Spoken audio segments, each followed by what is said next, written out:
Okay, what's a colectomy? M. Colectomy is removal of part of the colon depending on the location of what disease process. And why would we do a colectomy, Tom? A few indications. So Yep. a lot of the times for colorectal cancers, Yep. we could do a colectomy. Yep. If a part of the bowel has died, so ischemic colitis or something like that, or you pop it off. Yep. We sometimes do them for diverticular disease, like a diverticulitis. You do a Hartman's type anterior resection. And then So chronic and recurrent. yeah, that's all I can think of. Maybe inflammatory disease. And an acute inflammatory complication disease. of diverticulitis or ischemia is Perforation, with perforation. stricture formation. sometimes. Yep, stricture formation is good. Okay, so a few reasons. They're the most common reasons why we do it both electively and acutely in the ASU. Okay, so what helps us determine how much bowel you have to cut out? So for cancer, what's the main? How do we work out how much bowel we have to cut out in a cancer? You look at the arterial. Yeah. Why is that important? Because the lymph nodes will track along the arterial supply, so you need to. Yeah. If you dissect back and take the. Yeah. So if there's a cancer down here, what's the blood flow? What's the main artery? The ileocolic. Yeah, ileocolic. So SMA. End of the SMA is ileocolic, and then there's a right colic, which is variable, and then middle colic. There's right and left branches of middle colic. On this side, it's coming off the IMA, and the relevant branches here are left colic. Yeah, that's right. So sigmoid comes down here, and left colic is variable, and they sort of come off the IMA at different levels. And so you're right. We're worried about lymph node drainage, and you want to collect, if you're in a cancer operation, you want to collect the lymph node drainage of that area. So that affects how much you cut out of the bowel. And then when you're anastomosing things back together, you also have to consider, obviously, blood flow in that situation because you want it to heal. So that can sometimes influence how much you take, because even if you have a small perforation here, you may or may not have to take more than that because you need to take it back to where the blood flow is good, and it's not just limited by where the pathology is. All right. So for cancer, we're aiming to take the lymph node basin, and that arterial supply is important there. Ischemia, obviously, where it's obviously ischemic is where you cut, and obviously that can follow the blood circulation for the bowel. Perforation, obviously cutting out the bad bit, and if you're worried about healing and anastomosing good bowel, you again might have to take it back to where the blood flow is good. And the same considerations for anastomoses are relevant here. So definition-wise, what's a right hemicolectomy? It's removal of the portion of the bowel that's supplied by the ileocolic artery. Yeah, well, it can be anything that comes off the SMA. So a standard right hemicolectomy is probably entails proximal transverse colon. So a cancer anywhere up to about here. If your cancer is in here, generally in a young person would do what's called an extended right, so all the way up to splenic flexure. Again, we're worried about the lymph node basin, so that's why we take all of that. In an older person, like old frail person, you might just do a wedge resection of transverse colon and take middle colic or right branch of middle colic, depending on the supply there. A left Is that just hemi. because blood supply? And if you wanted to do a smaller laparotomy and make a less invasive operation generally. A left colectomy, obviously on the left side. What's an anterior section? So left colectomy obviously this side. A sigmoid colectomy is obviously taking the sigmoid out. What's an anterior section? Well, it's anything that involves the rectum. Now, what's the rectum? So there's a sort of surgical and an anatomical definition for the rectum, isn't it? It's like the part that doesn't have peritoneum. Yeah, so the easiest surgical definition of the rectum is so the sigmoid is floppy, isn't it?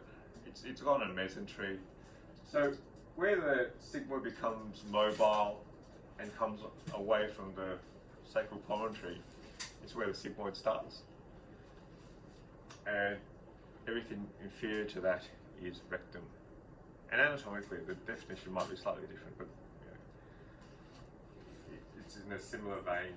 So anything that involves dissecting out the part of the bowel that's off the that's plastered to the to the sacrum and to the back wall involves removal of part of the rectum, and you call that an anterior section. And depending on whether it's high, middle, or low, you call it a high anterior section or a low anterior section.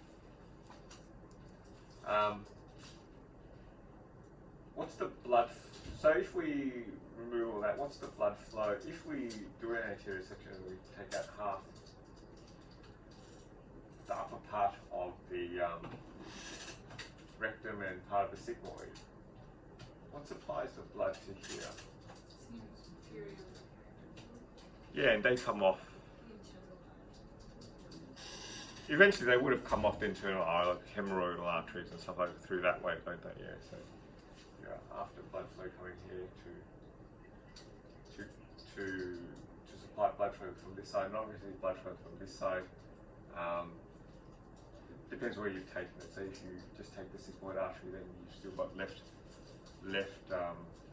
colic. If you take it to the IMA, then you're really relying on the middle colic and the collaterals from that, supplying that anastomosis.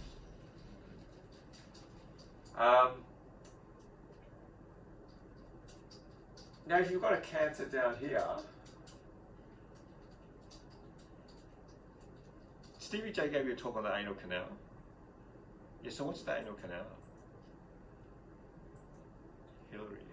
The part that has the sphincters.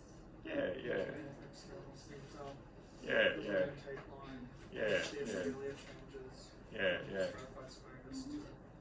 So when you do a PR, what's anus and what's rectum? Joe.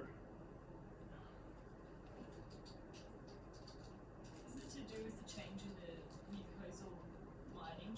Can you feel that when you're doing a PR?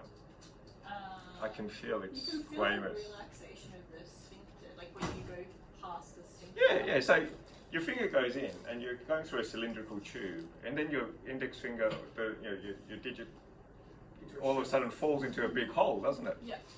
So the big hole is the rectum. The cylindrical bit is the anal canal. And so what is the anal? So you have anal canal and then the rectum up here. Okay, so, and what makes that bulbous formation? Pubis here. The puborectal sling. So that slings it forward. So that slings it forward, and that's why you put your finger in, particularly in the left lateral end, and your right hand index finger goes plonk like that, because the puborectal sling is pulling everything forward. So the puborectal sling is a surgical bottom of the pelvis. It's the levator ani. That's the difference between the rectum and anal canal. And you've got internal anal sphincter here, and external anal sphincter, puborectal sling here, and that's what you're feeling. You're feeling the puborectal sling pull the rectum forward when you're doing the PR, and that's why it's bulbous up here. You've got this cylinder down here, which is the anal canal. How long is this?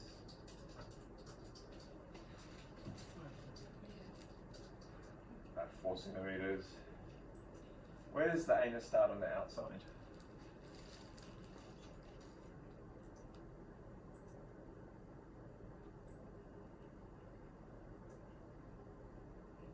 The arrow's like here, it starts here. So anal verge, what's the anal verge? So the anal verge is the border between hairy skin and non-hairy skin. Okay? So hair here, and then no hair here. So you still feel sensation there. If you touch there, the muscles can contract. You can see the anal tone. And then in this, so this sort of somewhere here's the start of the anal canal, anal verge, border between hairy skin and non-hairy skin. And then somewhere in here, you lose sensation, don't you? Because, if you sat on a needle here, you'd feel it. But if the needle sort of poked in here, you wouldn't feel it. So what happens in the middle? With the dentate line. Yeah, and where's the dentate line? It's about 15 millimeters up from here.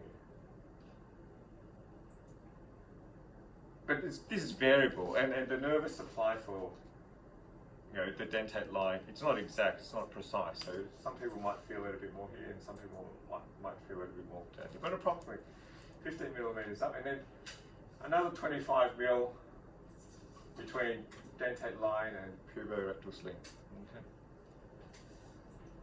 And so I guess the importance of that is that if you have a cancer, I don't know, somewhere here, how much oncological margin do you need for that? You need to be. Standard operation, if we're doing a right hemi and we're trying to cut out a bit of bowel, what's the minimum margin macroscopically that we want to take? Sorry? It's fine. Yeah, macroscopically you take 5, which isn't that much. That much. So you feel this big mass, you go, oh yeah, cut it off there. But here, obviously the more you leave behind, the more function they're likely to have post-operative if you want to join them up. So if they have a cancer here, how far margin do you want there? Would it depend on whether there's no lymph node involvement or not, or would you? Not really, because you're still taking. Doesn't matter whether the cancer's here, or here. Yeah. You're still probably going to take sigmoid artery. Yeah. You may or may not want to leave left colic behind. So the lymph node clearance is more or less the same. So to do with rejoining capability, so you need enough to be able to, if you're going to rejoin, like reverse. Yeah, so we'll leave rejoining for the moment. Oncologically, what margin do you need? 3%. Yeah.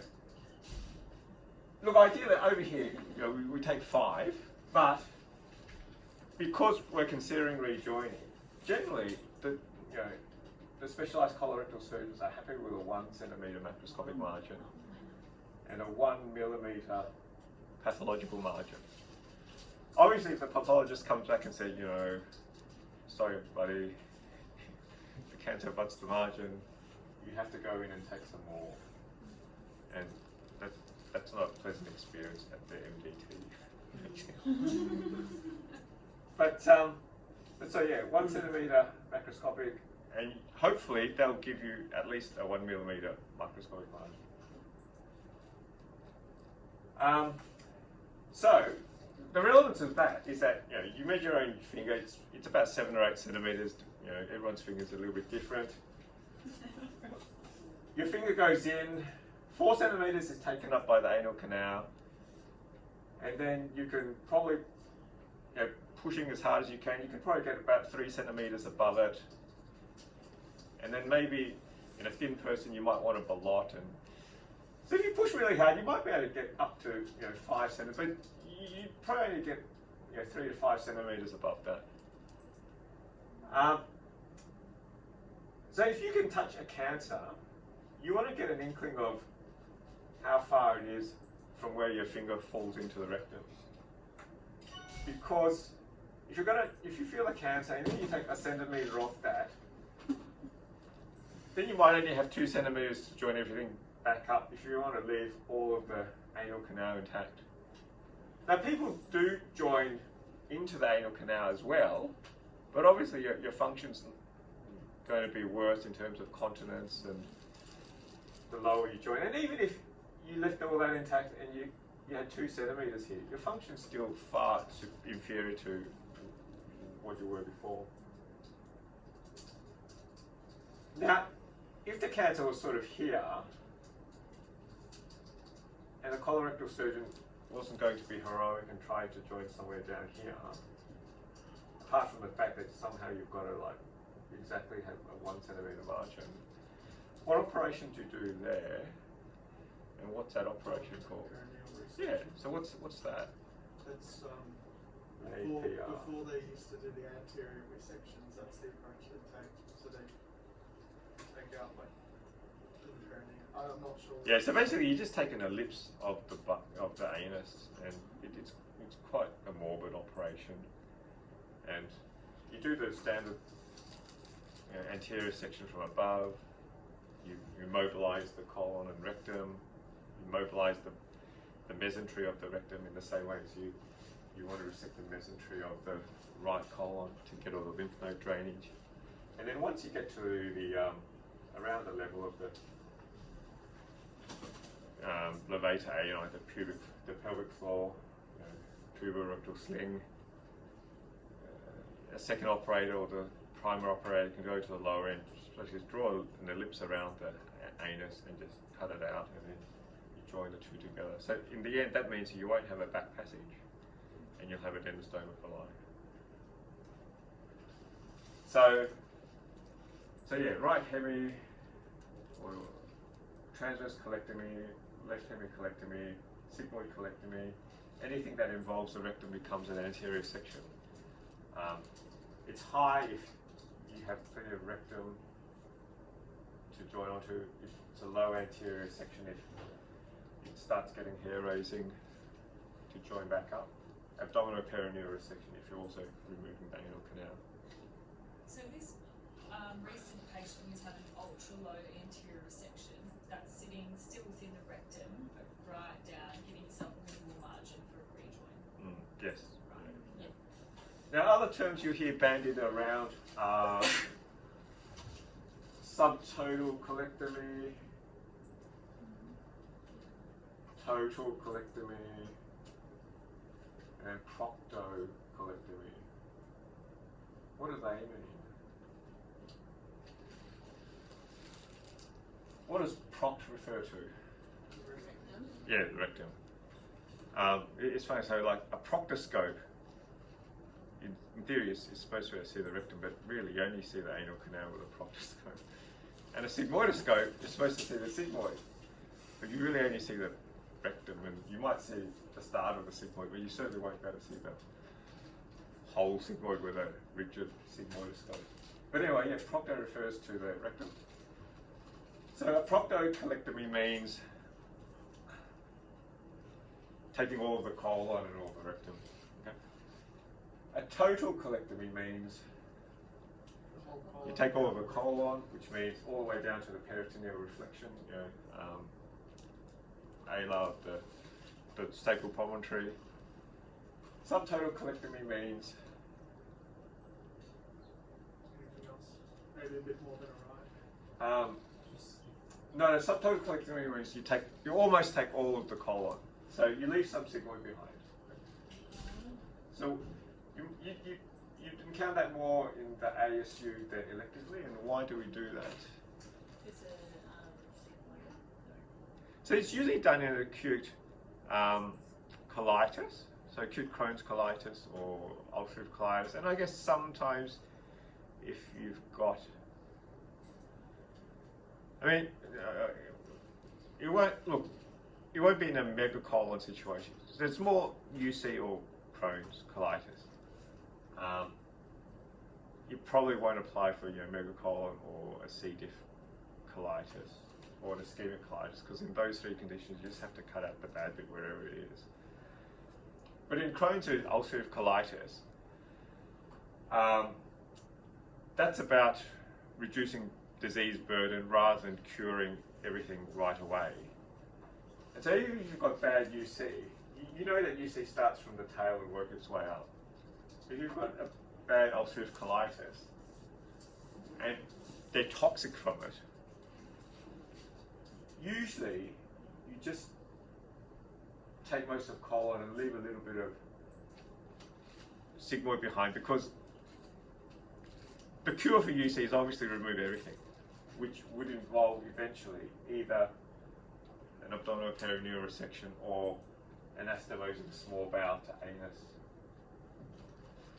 But in an acute setting, you wouldn't do that because it's quite a morbid operation, and when they're acutely unwell and septic, there are risks involving in doing such an extensive operation. So we get rid of the most of the disease burden by taking the most of the colon.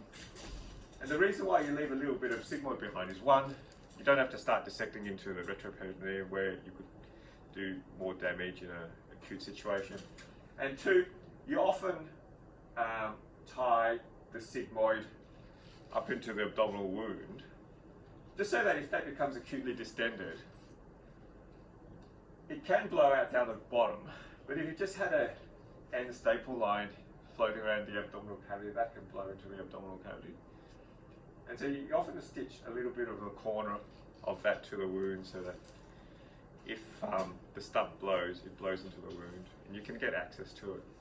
Obviously the rest of the colon is removed, and you have an end ileostomy in that situation. So that's when you do a subtotal in an acute setting, when you want to remove the main disease burden in UC and Crohn's. Any other questions about colectomies and stuff? What's that called when you stitch the end of the skin? Yeah, you'll be termed a mucus fistula in the operation report.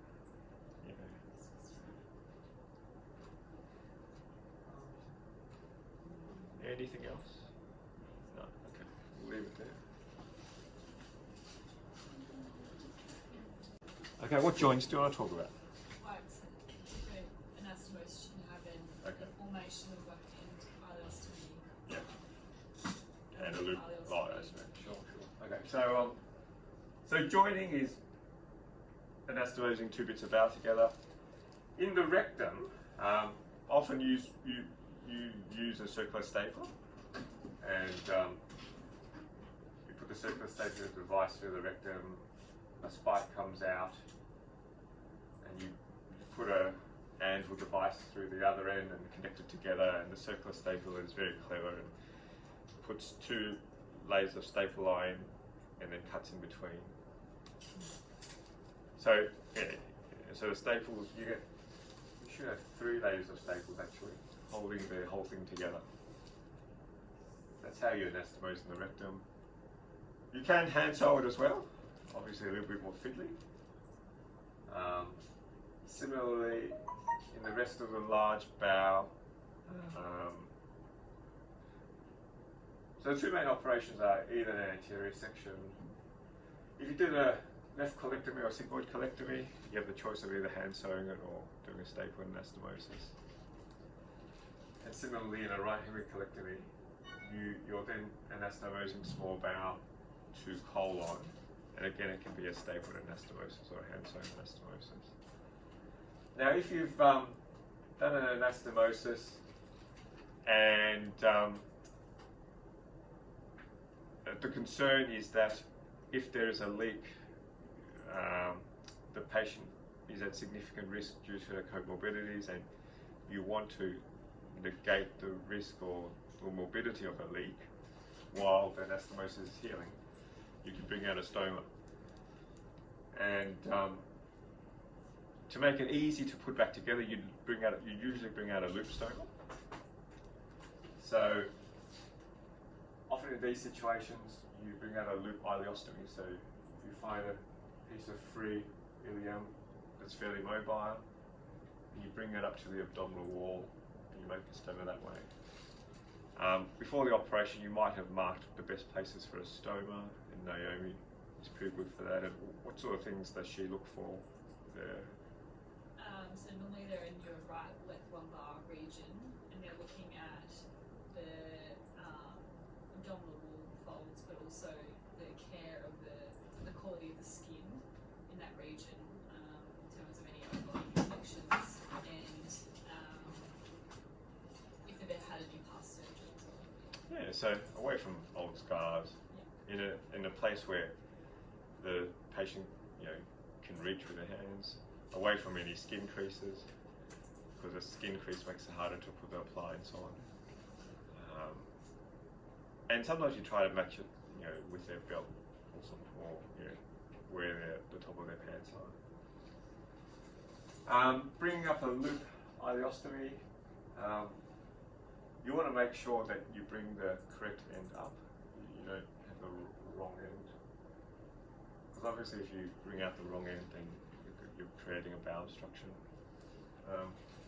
It's a surgical technique, but I'd put a blue stitch, like a blue, bifocal or PDS at the proximal end, and a chromic stitch at the distal end, so blue up, brown down. So that when you pull it out the skin, you know for sure which end is the proximal end and which end is the distal end. Now, when you've got your loop of bowel sitting on the skin, interestingly, you actually cut at the distal end and you flip it back over the proximal end, and then you make a spout and then you stitch it all down. And that opens up that proximal end to. Now you put a bag over that, and if you've just done a loop ileostomy, then in theory it still comes out here and sort of sits here, and you've got a distal limb that hasn't been brought out as a spout, but obviously it's just sitting just beneath the skin. In theory, if that's a fairly active loop of bowel, you can actually suck a bit of fecal fluid down and push it onward. That shouldn't be too much of an issue, but just be aware that it can occur. And I've never really seen that as an issue, but just be aware that that can occur.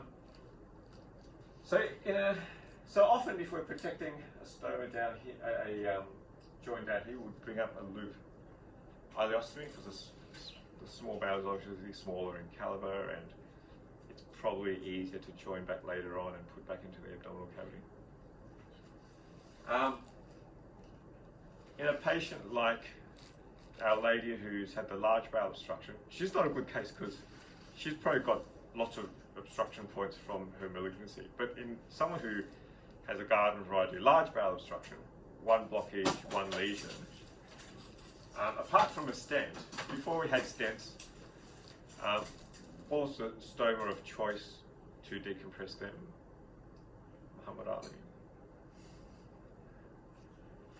We used to bring out a loop stoma in the transverse colon. It's got to be colon, it can't be the small bowel, because if you've got a large bowel obstruction and you've got a competent ionocycle valve here that works, if you brought out a stoma here, that's still not going to decompress the colon. So if you've got a large bowel obstruction here and it's causing all this to blow up and it's causing fecal distension, then obviously the blowhole has to be somewhere along here. And an easy spot is often up here, because the right and the left colon, they're plastered to the back wall. They're retroperitoneal structures. Well, not quite retroperitoneal, but they're attached to the retroperitoneal. The sigmoid and the transverse colon, they've got a long mesentery, and they sort of float around in the abdomen. And you can see on the CT scan, like this is relatively fixed. But you can be following transverse colon up and down and sort of floating in the abdomen. And because it's floating around, it's easy to approach that. And now with CTs, you can try to map in your mind exactly where the transverse colon is. And I map it to the degree of measuring, where the transverse colon is, how far it is above the umbilicus, how far it is below the rib cage, and literally mark out the skin over where I think the transverse colon is. And provided that's a spot where the stoma therapist thinks it's reasonable to bring out a stoma, you just cut down, you bring the loop out, you don't have to do a midline laparotomy, things like that. And you form the stoma more in a similar way to how you form a small bowel stoma. Interestingly, though, you do a transverse cut here. With a large one, I tend to do a longitudinal cut.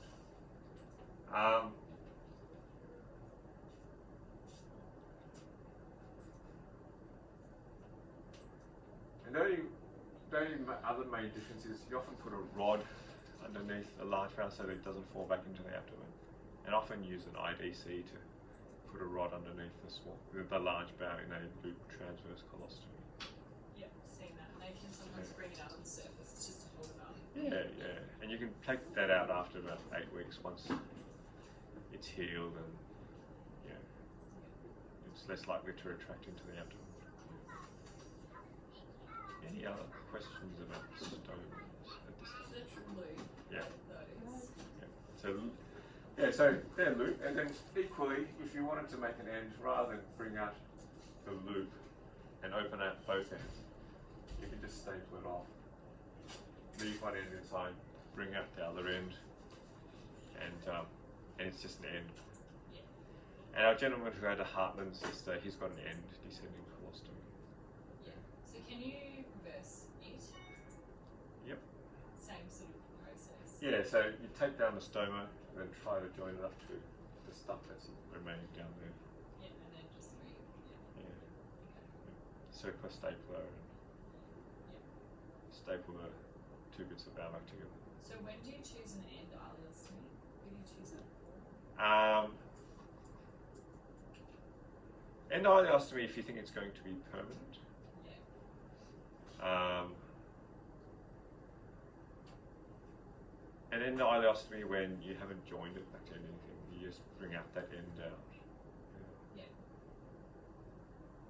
If you've joined it to something that's a fairly elective thing, then I usually use a loop ileostomy because it's easier to put back together. Obviously, it's easier to put back something where you haven't totally disconnected it. Yeah. And you've only made an opening. Then, if you've disconnected it, you have to find the two ends and put it back together.